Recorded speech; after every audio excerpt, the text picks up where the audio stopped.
Without আমার সুপ্রিমোর permission আমি কোনোদিন সেটা বলবো না। কিন্তু আমার অ্যাজ ইন্ডিভিজুয়াল যে বাধাগুলো হয়েছে সেটা তো আমার সুপ্রিমোকে জানাতে হবে। কিন্তু বাচ্চার মতনই ট্রিট করেন, দলের এগেনস্টে আমি কোনোদিন কথা বলিনি, আর আমি কোনোদিন সেটা বলবো না।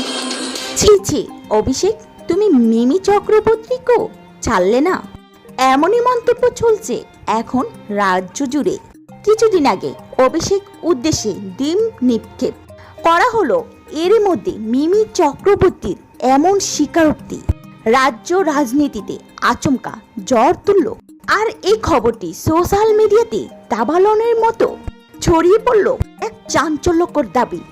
অভিষেক আমাকেও তার ফ্ল্যাটে যাওয়ার প্রস্তাব দিয়েছিলেন, কিন্তু আমি যাইনি।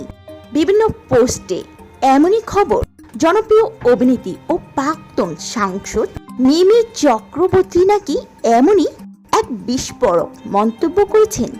ভাইরাল হওয়া সেসব পোস্টে আরো বলা হয়, মিমি নাকি তীব্র ক্ষোভ উগরে দিয়ে বলেছেন, অভিষেকের এই লুচ্চামি জন্যে আমি ওদের দল ছেড়েছি। সে আমাকেও ডেকেছিল, কিন্তু আমি যাইনি। কথার অনুপ্রেরণায় তৃণমূলের নবজোয়ার কর্মসূচি চিরকালের মতো আমাদের সর্বভারতীয় সাধারণ সম্পাদক শ্রী অভিষেক ব্যানার্জি 60 দিন। অভিষেককে তো জুতো পেটা করা উচিত। আর এমন আক্রমণাত্মক ভাষায় কথা ইন্টারনেট জুড়ে ছড়িয়ে পড়তে শুরু হয়ে যায় তীব্র আলোড়ন। সবার মনে একটাই প্রশ্ন, সত্যি কি এমন ঘটেছিল? কিন্তু ফ্যাক্ট চেক যা জানালো এই ঘটনাটি নিয়ে এবং গভীর অনুসন্ধানের মাধ্যমে যে তথ্য হাতে এলো তা সম্পূর্ণ ভিন্ন। পরে বিস্তারিত খোঁজ নিয়ে জানতে পারা যায় যে আসলে এমন কোনো ঘটনা ঘটেনি।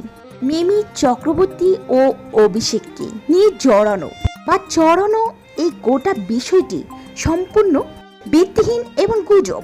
এমন কোনো ঘটনা বা মন্তব্যের বিন্দু মাত্রই প্রমাণ মিলেনি। মিমি নিজেও কোথাও এমন কথা বলেননি।